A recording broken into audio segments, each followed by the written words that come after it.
Samira has arrived in Legends of Runeterra, and she's just as focused on crazy combos and dealing tons of damage as she is in League of Legends. But an important question must be answered. How did they bring Samira the Desert Rose from the Rift to Runeterra? Let's jump right in. So for those of you who don't know, Samira is a marksman in League of Legends who actually has a variety of unique mechanics specific to her. Right off the bat, one of these mechanics is her variable weapons. When fighting at a range, she fights with her two guns, Blaze and Thorn, and at close range, she actually fights with her sword, Vanquish. This duality is also showcased with her Q ability named Flare, which from a range fires a shot and up close does a large cleaving slash. This is of course perfectly represented by her Flare ability in Legends of Runeterra. Just like in League of Legends, you have two sets of weapons to work with. The Deal 1 damage mode is represented by her using her guns, and the Challenger mode is represented by her using her sword. But that's not all. One thing I think most people were excited about for her coming to Legends of Runeterra was her combo mechanic. You see, in League of Legends, Samira gets stronger as she completes a combo. A combo in this case in League of Legends is defined as dealing damage with unique sources. This means attacking constantly with just your auto attacks won't build your combo. This is inspired by the action game series Devil May Cry, of course, where the style gauge there encourages you to do different and varied moves. So instead, Samira in League of Legends has to juggle auto attacks with her abilities to build up her maximum combo. Each individual attack raises her style gauge from E all the way up to S. In Legends of Runeterra though, that same style gauge is represented by needing to play 6 cards before your next turn. What I find particularly interesting though is how accurately they brought over Samira's trading pattern. You see, because Samira in League of Legends has to constantly swap how she attacks, you will often see things like casting your Flare, then an auto attack, and then casting Flare again, which is an efficient way to build up your style gauge. If you think about it, using Samira traditionally in Legends of Runeterra is also using that very same pattern. You use Flare, attack with Samira, and immediately get a Flare back to continue the combo.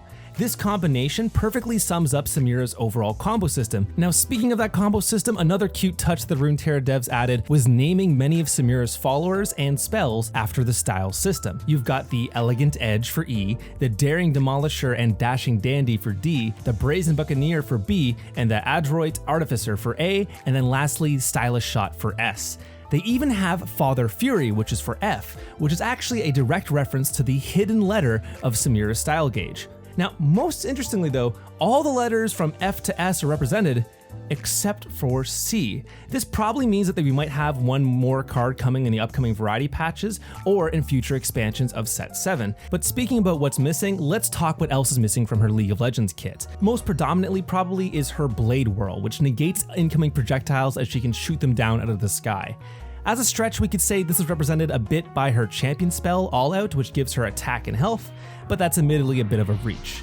Her E ability, however, Wild Rush, is a targeted dash that can be combined with Flare to do a bunch of damage. While this spell isn't directly referenced by any single card effect, we can actually see the similar diving animation from League of Legends as a part of her level up animation, as well as in her level 2 art, which is a super cool way to showcase this. Now, you could also consider the rally effect of her level 2 card as a reference to Wild Rush, because Wild Rush resets its cooldown whenever you get a takedown with Samira, which could be considered attacking again or rallying. But perhaps most interestingly, her ultimate is surprisingly missing. Inferno Trigger is her ultimate from League of Legends, and it's a very famous and iconic part of her League of Legends kit, as it's the main payoff for building up your combo. It could be said that the level 2 card's rally is meant to symbolize that, but when you envision Inferno Trigger, you definitely envision more of a huge burst of AoE damage rather than just attacking again.